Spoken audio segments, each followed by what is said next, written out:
بسم الله الرحمن الرحيم صاد والقرآن ذي الذكر بل الذين كفروا في عزة وشقاق كم أهلكنا من قبلهم من قرن فنادوا ولا حين مناص وعجبوا أن جاءهم منذر منهم وقال الكافرون هذا ساحر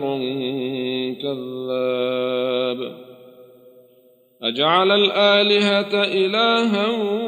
واحدا إن هذا لشيء عجاب وانطلق الملأ منهم أن امشوا واصبروا على آلهتكم إن هذا لشيء يراد ما سمعنا بهذا في الملة الآخرة إن هذا إلا اختلاق أأنزل عليه الذكر من بيننا بل هم في شك من ذكري بل لما يذوقوا عذاب أم عندهم خزائن رحمة ربك العزيز الوهاب أم لهم ملك السماوات والأرض وما بينهما فليرتقوا في الأسباب جند ما هنالك مهزوم من الأحزاب كذبت قبلهم قوم نوح وعاد وفرعون ذو الأوتاد وثمود وقوم لوط وأصحاب الأيكة أولئك الأحزاب إن كل إلا كذب الرسل فحق عقاب وما ينظر هؤلاء إلا صيحة واحدة ما لها من فواق وقالوا ربنا عجل لنا قطنا قبل يوم الحساب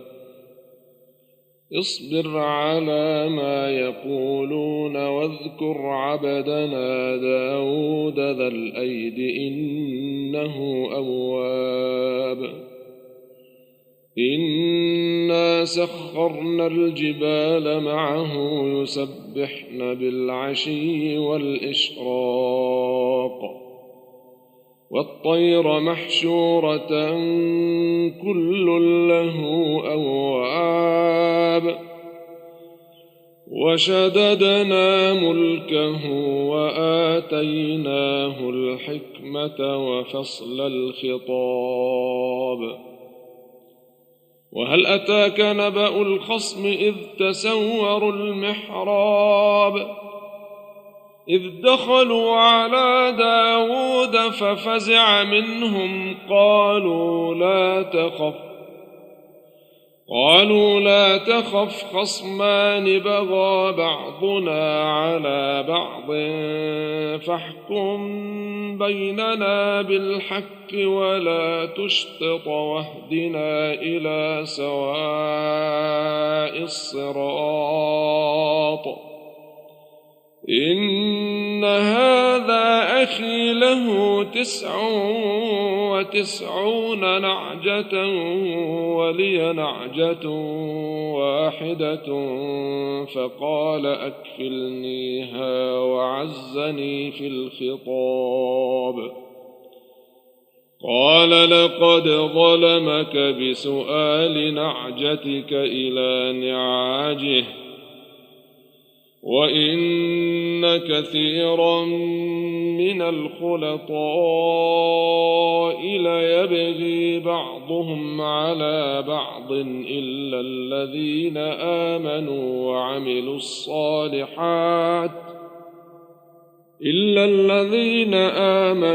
وعملوا الصالحات وقليل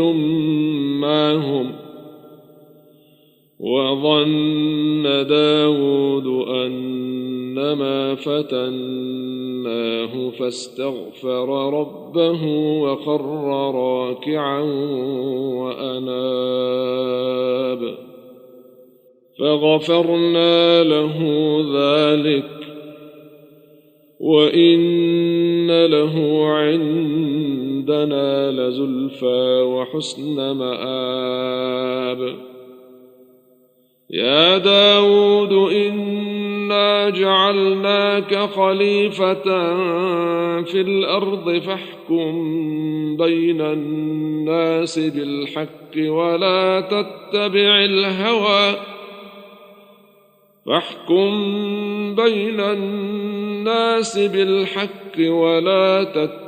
الهوى فيضلك عن سبيل الله. إن الذين يضلون عن سبيل الله لهم عذاب شديد بما نسوا يوم الحساب. وما خلقنا السماء والأرض وما بينهما باطلا ذلك ظن الذين كفروا فويل للذين كفروا من النار.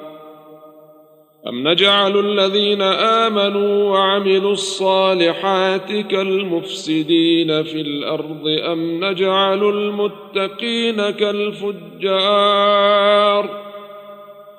كتاب أنزلناه إليك مبارك ليدبروا آياته وليتذكر أولو الألباب. ووهبنا لداود سليمان نعم العبد إنه أواب. إذ عرض عليه بالعشي الصافنات الجياد فقال إني أحببت حب الخير عن ذكر ربي حتى توارت بالحجاب. ردوها علي فطفق مسحا بالسوق والأعناق. ولقد فتنا سليمان وألقينا على كرسيه جسدا ثم أناب. قال رب اغفر لي وهب لي ملكا لا ينبغي لأحد من بعدي إنك أنت الوهاب. فسخرنا له الريح تجري بأمره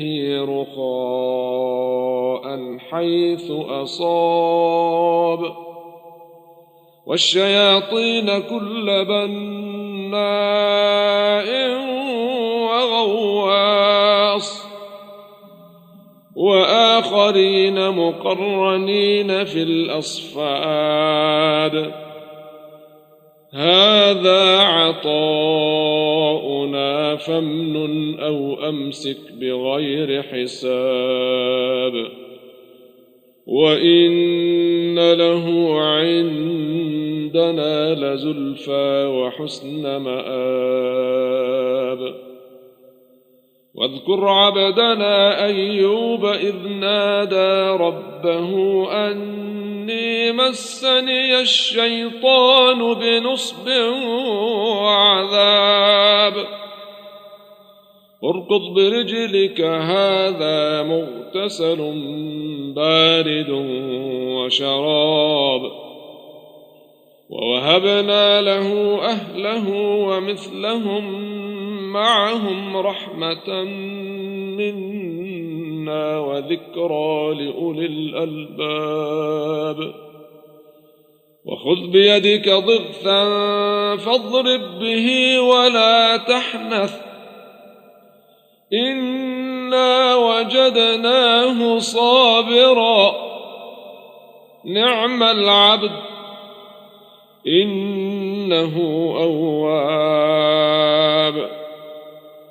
واذكر عبادنا إبراهيم وإسحاق ويعقوب أولي الأيدي والأبصار إنا أخلصناهم بخالصة ذكر الدار وإنهم عندنا لمن المصطفين الأخيار واذكر إسماعيل واليسع وذا الكفل وكل من الأخيار هذا ذكر وإن للمتقين لحسن مآب جنات عدن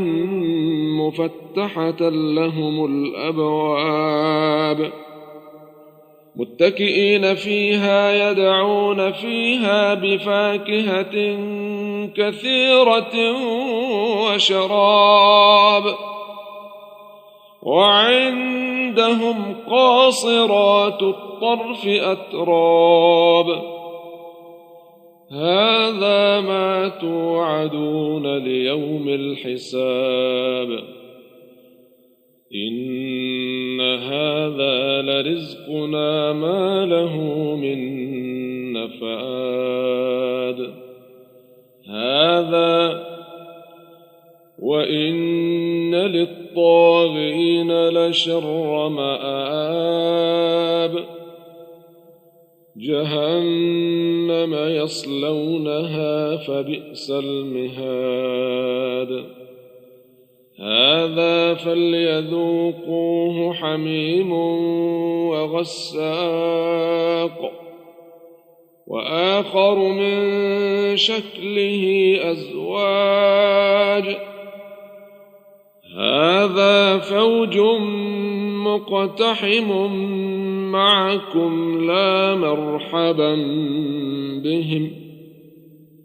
إنهم صالوا النار قالوا بل أنتم لا مرحبا بكم أنتم قدمتموه لنا فبئس القرار قالوا ربنا من قدم لنا هذا فزده عذابا ضعفا في النار وقالوا ما لنا لا نرى رجالا كنا نعدهم من الأشرار اتخذناهم سخريا أم زاغت عنهم الأبصار إن ذلك لحق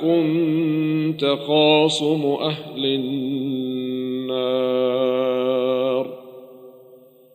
قل إنما أنا منذر وما من إله إلا الله الواحد القهار رب السماوات والأرض وما بينهما العزيز الغفار قل هو نبأ عظيم أنتم عنه معرضون ما كان لي من علم بالملأ الأعلى إذ يختصمون إن يوحى إلي إلا أنما أنا نذير مبين إذ قال ربك للملائكة إني خالق بشرا من طين فإذا سويته ونفخت فيه من روحي فقعوا له ساجدين فسجد الملائكة كلهم أجمعون إلا إبليس استكبر وكان من الكافرين قال يا إبليس ما منعك أن تسجد لما خلقت بيدي أستكبرت أم كنت من العالين قال أنا خير منه خلقتني من نار وخلقته من طين قال فاخرج منها فإنك رجيم وإن عليك لعنتي إلى يوم الدين قال رب فأنظرني إلى يوم يبعثون قال فإنك من المنظرين